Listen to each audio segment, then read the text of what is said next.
what are the benefits that you gained from this journey, as well as the qualities you feel you gained?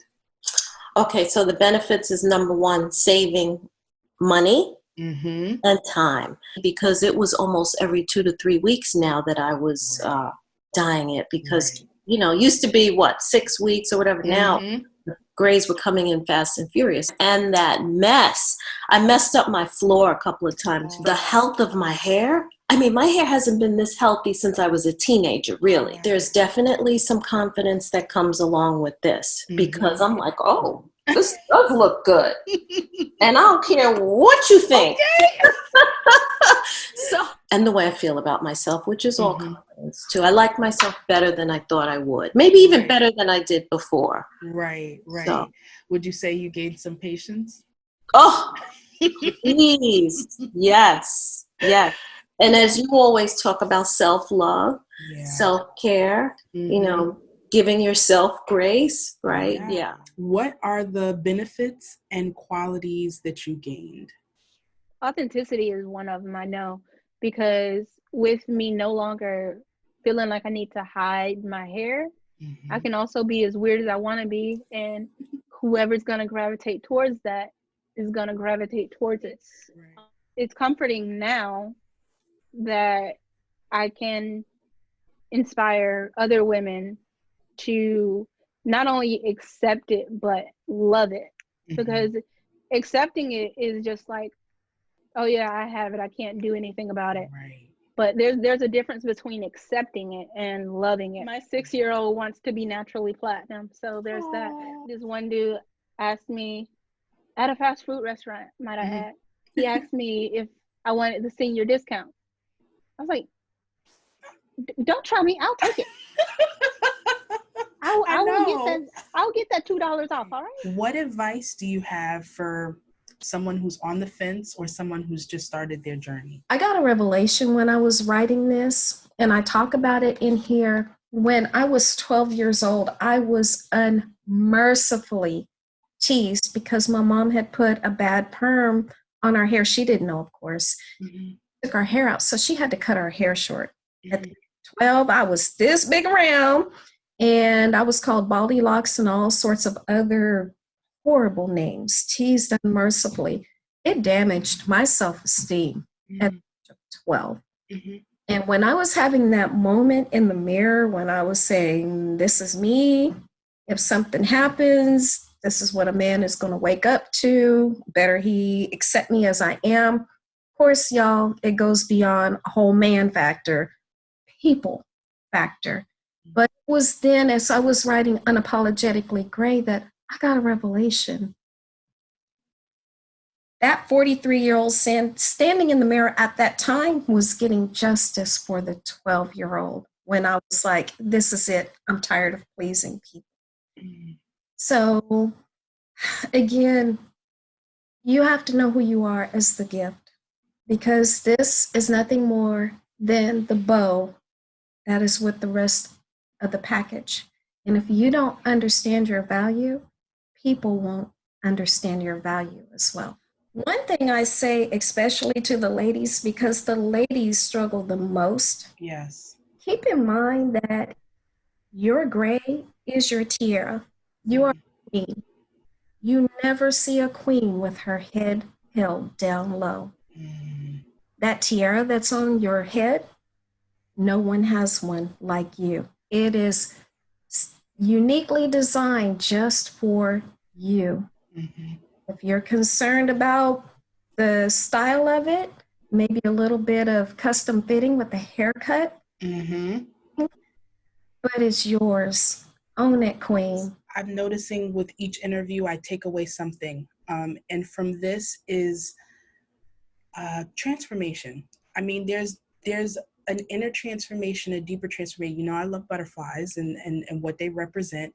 And you took me through the caterpillar to like where you are right now, just got your wings out and flying. Because what's nice is we're seeing you on this side of things, but you gave us a picture into that it wasn't always like that. And that with work, because it takes work to, and it takes action. Confidence, sometimes we think we have to feel that way first, but you took how you felt, the difficult emotions, and you used that to grow into this self-loving butterfly who is unapologetic and embraces all that she is. And that is such an inspiration for others. Taken from Unapologetically Gray, this is the prologue. Hi, love. There is a story behind your distinctive existence. You are chosen to be a wonder. If you do not already know why, you owe it to yourself to learn what makes you so special, because you truly are. You are powerful in your own right, even if you don't feel it, see it, or know it yet. You were designed to silence the foolish talk about whatever makes people feel uncomfortable with you without lifting a finger. You, in your extraordinarily fashioned way, have a divine purpose to be exactly as you are. I hope this book inspires you to find your voice, liberty, protection, and love for yourself, to clearly express your uniqueness and focus on your whole best being. You do not have to be obnoxious to prove your boldness, unless that's just in your innate personality. Most people believe that they must be confrontational to make their presence known, but that is not necessary for you. We have all heard that saying, meekness is great strength under control. You are good enough. You have nothing to prove. No more shrinking back, no more hiding. Do not let the voice of ignorance shut you up and have the final say about you. Speak up to amplify the best of you. Live your best life and be unapologetically you. Love, Unapologetically Gray. Any advice that you have for anybody who's just starting their journey or on the fence? I just always tell people to take your time. You know, you just don't have to rush into it. I just think people sometimes, it's like a trend. It's like, oh, this is the trend now. This is trending. To me, this is just not a trend. I can see how this gray hair is just, people are starting to accept this more and more and more. Right. It is like that natural hair movement. Right. It's far from the norm. Exactly. It just took off. I mean, women were just like, okay, we're going on this natural hair movement. Right. But my goodness, the difference with this Yeah. is that it crosses over. Right. Everybody's pretty much gonna gray. Okay, you can't. Yeah, no matter no race, gender, economic, like it goes. It's You're right. going to happen. It's coming for you. It's coming for you. Exactly. You could So cover it. It's like this movement of, people are starting to accept gray and be okay with it, and just not equate, okay, gray hair, old. You have to take care of your skin. I never put enough emphasis on moisture and hydration. It was always like, okay, I got to make sure I wash my face, got to make sure I get all that stuff off. I never thought about, okay, making sure you're around your eyes are nicely hydrated, your skin is hydrated. That's such a good point that you said that. And again, these interviews continue to surprise me with the gems that we get from each of them. And I love that you talked about skincare. I don't think that's far off from this gray hair journey, because those who are worried that they're going to look old, well, let's see what things we can do to help us to look as graceful as we can, whatever age we're at, and Exactly.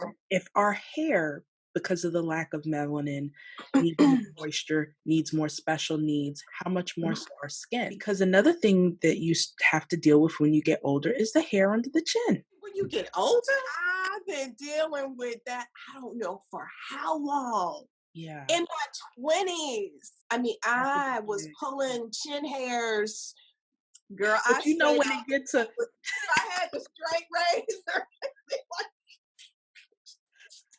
Straight up.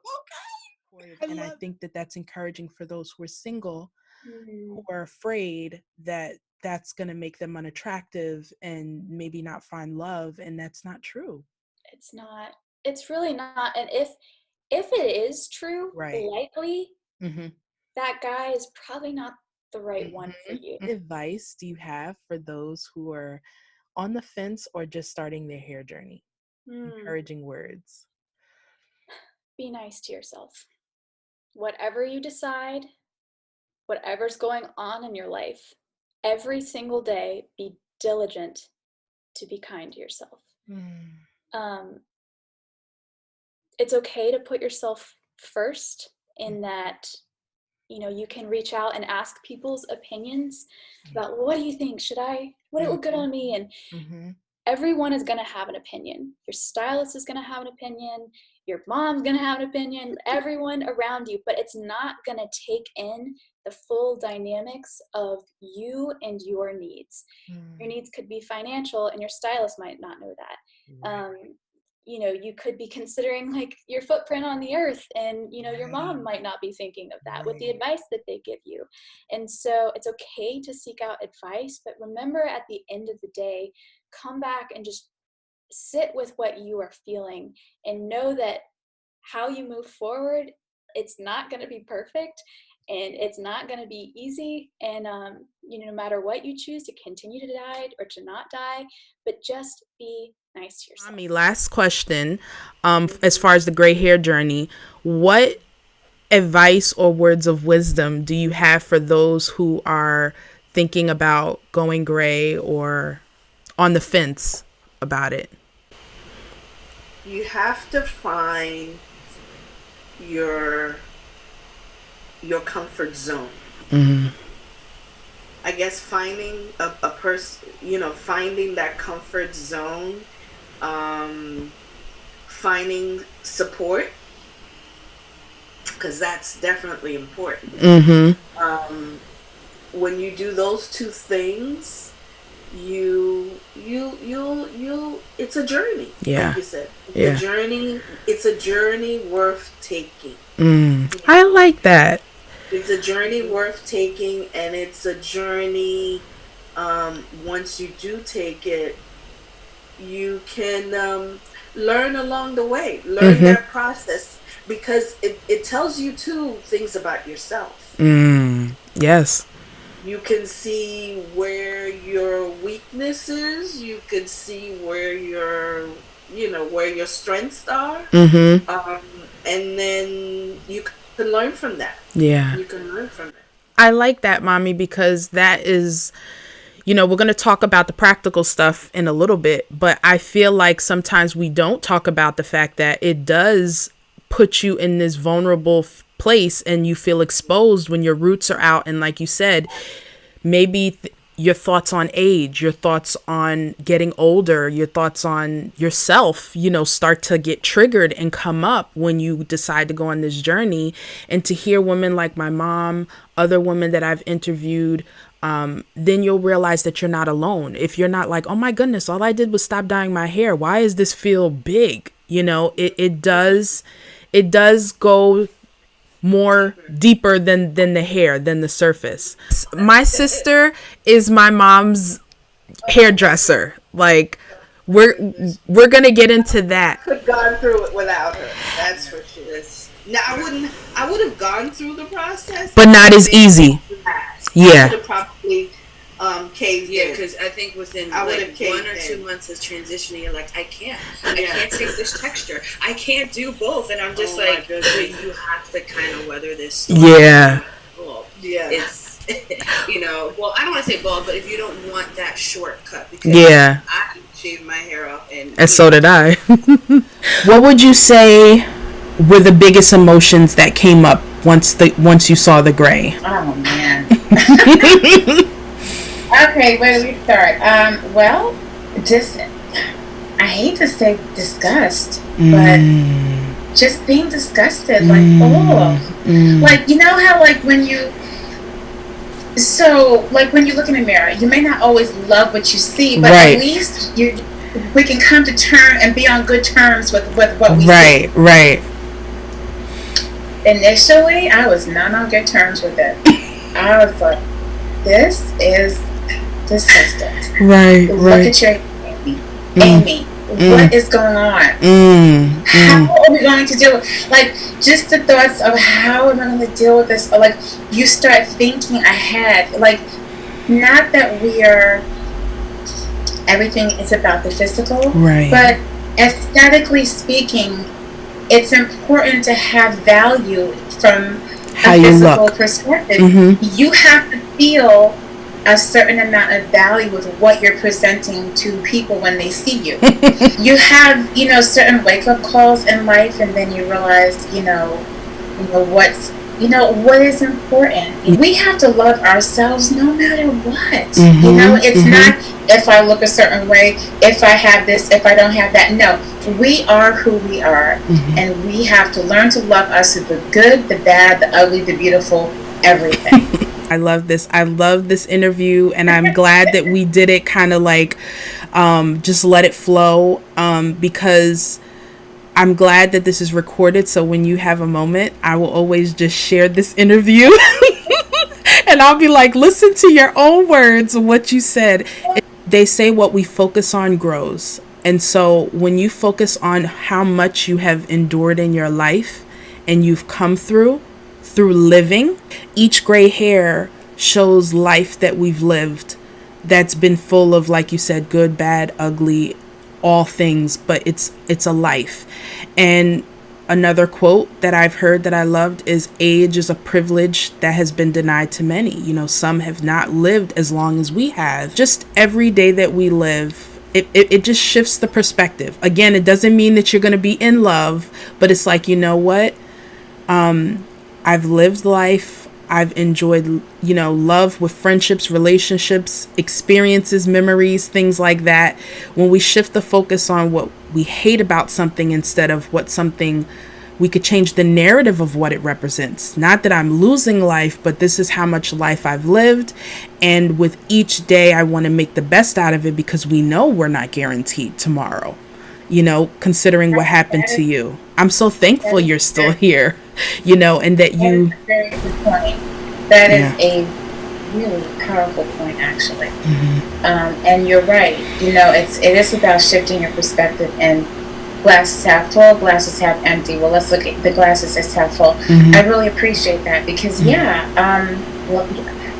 is a gift. Every moment that we have, that we're breathing and we're not being threatened by anything, we have a sense of peace. That's a gift.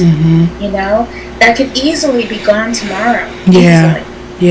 So it really does make you learn to want to live from an attitude of gratefulness.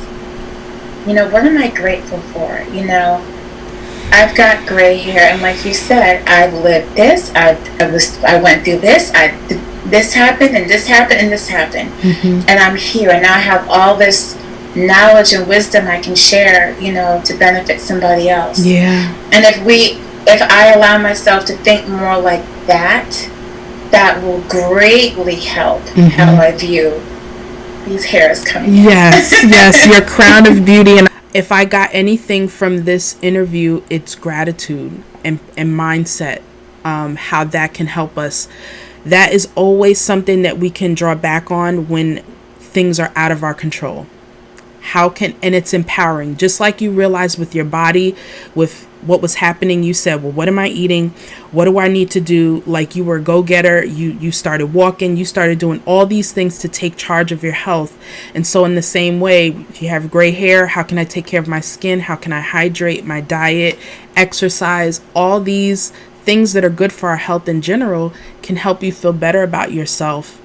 And focusing on just the word itself, grateful, how it makes you feel full when you think of all you have instead of what you don't. The society around us wants us to focus on something superficial because it also serves a purpose for them. I need to buy something so I could cover something about how I am, instead of... Yeah, so true. Wow. It serves a purpose. I didn't realize that either until I was just like, man, I'm so glad to be on stay at home and not worry about having to, I mean, I may worry about getting a haircut or things like that, but you feel, it's nothing like feeling comfortable in your own skin. That is the gift that this has given me. I'm not 100% now, guys. I still have insecure moments with certain things about myself, but my hair is not one of them. I did a whole video, guys, based on Lisa, because I remember her saying that she was going back to work and she was so nervous. So you went back to work about 3 to 4 months into your transition. So then what was that first day like? Surprisingly, nobody really seemed to care. So it was kind of like I had all this anxiety built up and worry going in, and then I got there, and everybody was kind of like, "Oh yeah, hey." Nobody, and actually, I don't think even to this day, no one at work has ever said to me, "Oh, you're letting your hair go gray." Right, right. They don't care. I love it, and so I remember following up with you, and when you told me that, I said to myself, "How we put ourselves through so much." And it's not even half as bad as we imagine it in our mind. What you were saying, because I used to always say, I can't go gray before my mom does. Wow. And my mom would color her hair. So I was like, I would say, when I started thinking about it, I was like, yep, as long as mom is coloring her hair, I'm coloring mine. So, and I actually made the decision to just go gray despite that. Right. And I guess her last hair color, I would color her hair. So her last color was maybe a little before mine. And to my surprise, she has decided not to color her hair. She was like, I've never seen my hair gray. I'm curious to see what it looks like. And so she's been sticking with it. Oh, so now you got a partner in your journey. What benefits for you personally in just 9 months have you seen from transitioning? I'm sure my wallet is very happy. I was doing very well. I'm glad to just not worry about all that. Right. You feel free. I do. It's funny. That's the whole reason I went natural. And it was like, I still was kind of holding on to the color. So now as it's coming in, it's like now I can really be. Right. You have to worry about it. You said it so well, because I feel like there's levels to things, and it's okay if you can't do it all at once, because I know there's some of you who are watching this who are also transitioning not just to gray but also to natural at the same time, which is 2 biggies. You're dealing with, whoa, I'm not coloring my hair, and whoa, this is a different texture. My hair doesn't do what it did when it was relaxed. My brother passed a year ago, and he wasn't 50, and so I think to myself, I'm very fortunate to be able to be the age that I am. And so, thinking of it that way is kind of like every day is a gift. Yes. And why be ashamed of getting older when sadly everybody doesn't get to get older? Yeah. This is the second interview where we've come full circle to how the gray hair journey can give you a more grateful outlook that you've lived. To look at your hair in a different way. And some might feel like, really, it's not that serious, but it is. If you've gotten old enough to get gray hair, that shows that you've lived life. And I appreciate that now there's more exposure to being, and showing that gray can be beautiful, and that it's another hair color. Yes. Like, we don't think, oh, my hair is black, I feel ashamed, my hair is red, my hair is blonde. It's gray. That's another color, and it happens to everybody.